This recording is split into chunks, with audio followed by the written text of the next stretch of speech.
ఓం నమో భగవతే శ్రీరమణాయ.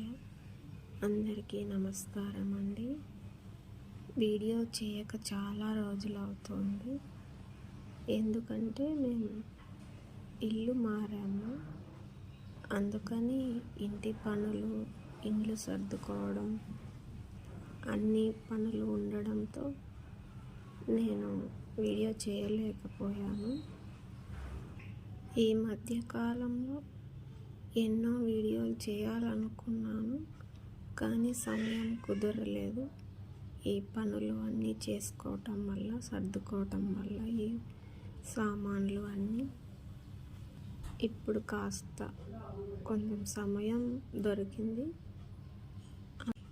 ఒక వీడియో చేద్దామని ఇప్పుడు ఇలా మనసు గురించి వీడియోలు కొన్ని చేద్దాం అనుకున్నాను. మనసు మాట వినదు, మనసు ఎందుకు ఇలా చేస్తోంది అనే వాటిపైన.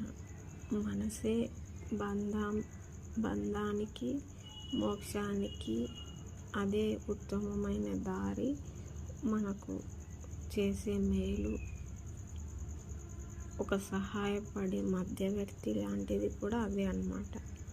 అలా వాటి గురించి చేద్దాం వీడియోలు అనుకుని చాలాసార్లు ప్రయత్నించాను. ఈ పనులు ఉండడం వల్ల చేయలేకపోయానండి.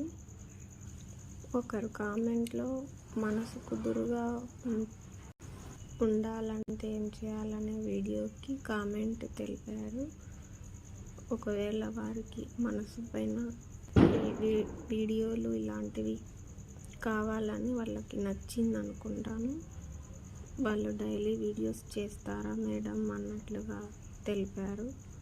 నేను అలాగే ప్రయత్నం చేస్తానండి అని తెలిపాను అన్నమాట కామెంట్లో. కానీ కుదరలేదు. సరిగ్గా చాలా రోజులు, నెల రోజులు అవుతుంది అనుకుంటా. ఎంత ప్రయత్నించినా ఇంటిలో చక్క పెట్టుకోవడానికే సరిపోతుంది అన్నమాట. అందుకని చేయాలని తపన ఉంది, కానీ చేయడానికి తగిన సమయం లేదన్నమాట. అలాగే కృష్ణాష్టమికి కూడా ఒక వీడియో చేయాలనుకున్నాను. అది కొద్దిగా వీడియో చేసి పక్కన పెట్టేశాను, కుదరలేదు పెట్టడానికి. తర్వాత అప్లోడ్ చేయాలి. ఇప్పుడు ఇంకా వినాయక చవితి వస్తుంది కదా, ఈ సందర్భంగా మనం వీడియోలో కలుసుకున్నట్టు ఉంటుందని ఒకసారి వీడియో చేద్దామని చేస్తున్నానండి. కర్మలోనే ఉంటూ కర్మరాహిత్యాన్ని చేసుకునే ప్రయత్నం చేద్దాం అందరం. అది అంత తేలికైన విషయం కాదు. కర్మలో ఉంటూ కర్మరాహిత్యం అంటే ఏది వచ్చినా మనం దాన్ని ఎంతో సునాయాసంగా, మనసులో ఏ బాధ లేకోకుండా ఉండటం అని అర్థం చేసుకోవాలి. అంత తేలికైతే కాదు కదండి. అలా ఉండడానికి మనం ప్రయత్నం చేద్దాం. బాధ ఎందుకు వస్తుంది అని అంటే కోరిక వల్ల ఎందుకు వస్తుంది అంటే, కోరిక తీరితే హాయిగా ఉంటుంది, ఆ కోరిక తీరకపోతేనే బాధ కలుగుతుంది. ఆ బాధే దుఃఖంగా మారుతుందన్నమాట.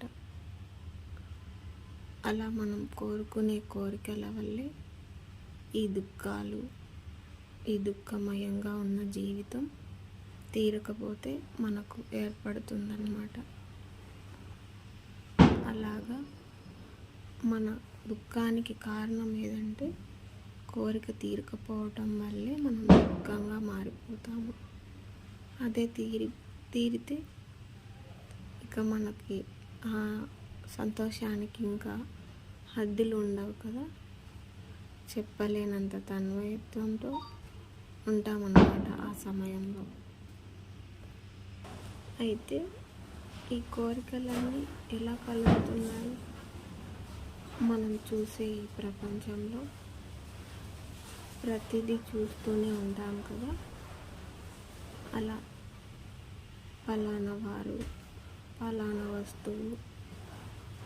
వస్తువు నా దగ్గర ఉండాలి, అది నేను కొనుక్కోవాలి, ఇలా పలానా వారు బాగున్నారు, ఒక కుటుంబం బాగుంది, మనం కూడా ఆ కుటుంబంలో లాగా మనం కూడా హాయిగా ఉండాలి, దానికి మనం ఏమి ఏర్పాట్లు చేసుకోవాలి, దానికి తగినంత మన దగ్గర జాబ్ కానీ లేదంటే డబ్బులు కానీ, ఇలా మనసు అనేది ఒకదాని తర్వాత ఒకటి చకచక అదే లెక్కలు వేసుకుంటామని అంటాం కదా, అలా ఒకదాని వెంట ఒకటి అనుకుంటూనే ఉంటుందన్నమాట. ఇది బాగుంటుంది, ఇలా ఉంటే బాగుంటుంది అని.